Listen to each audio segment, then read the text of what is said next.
Сен кімсің? Мұнда қайдан жүрсің? Сен мені танисың ба не? Сен оны қайдан білесің? Түк түсінсем бермасын.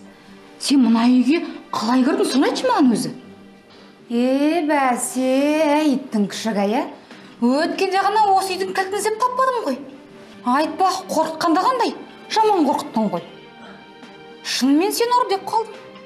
Енді болмағанда полицияға хабарласам ба, күйеуімді шақырам ба деп, не істерімді білмей қалдым ғой.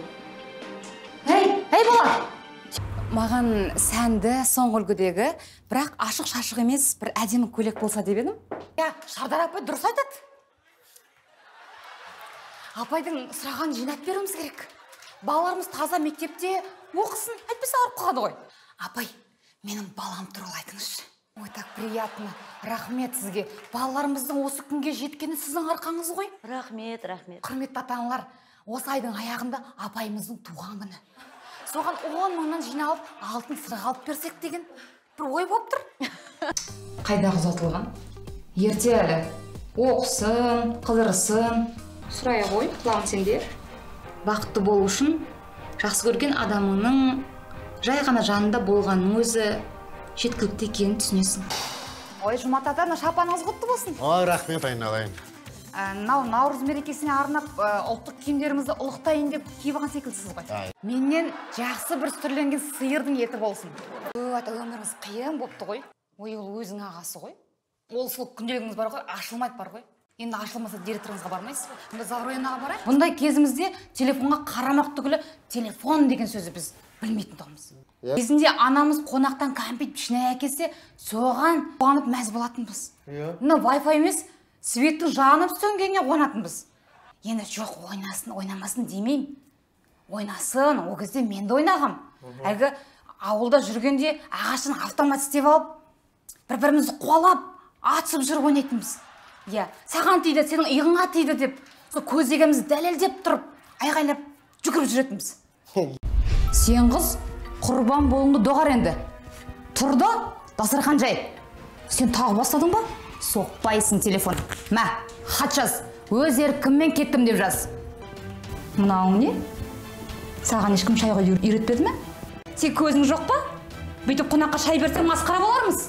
Мынау плитадағы не? Ет па? Саған уақытысынан бұрын кім ет қойды деген? Дауысын шығайын деген екен. Сөйте тұра, дауыс көтергің келе ме? Ой, рақымсыз неме? Жеткізген екен ғой, ақымақ қыз. Өтірік айтады. Сұмдығай, о заманда бұл заман бетімнен бір салды. Әлгінге шейін ауырып тұр. Қазір. Сен өзі кімге сенесің? Әпкеге ма? Әлде айдаладағы біреуге ме? Сотқа дейсің бе? Туған сіңліммен соттасам ба? Қызықсың, ел жұрттан ұят емес пе?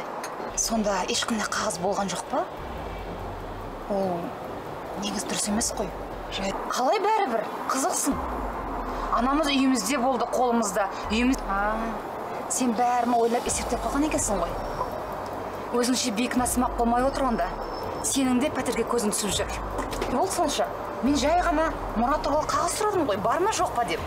Жағдайым аз емес екен. Дегеніңіз, пәтерді сат? Онда тұрған не бар? 2 бөлмелі саған не керек? Сатта ақшасына емдел, жалғызсың ғой. Жарты ақшасын өзің қалдырған шығарсың, мен қайда білем? Сол кезде ақшаны теңге бөлу керек еді. Енді пәтерді де теңге бөлеміз. Менің бала шағам бар. Оны сен түсінуің керек. Сондықтан менің үлесім сенікіне қарағанда көп болу керек. Ақжан, кешірші мені. Кешірші. Жаназар біз тастап кетті. Сен ешкімге керек болмай қалдық. Балаларымды алып, заттарын жинауға бір апта берді. Енді қайда барамыз, қайда? Өмірім құрыды. Бәріне өзім кінәлі екенін білем. Саған істеген барлық жамандығым, арамдығым үшін Құдай мені жазалап жатыр. Кешірші мені. Ақжан. Рахмет саған, Ақжан. Мен сені сондай жақсы көремін ғой. Кешірші мені. Рахмет саған, бауырым. Сенен басқа ешкім жоқ қой менің. Бұл әлемде сенен басқа ешкім жоқ, бұл әлемде.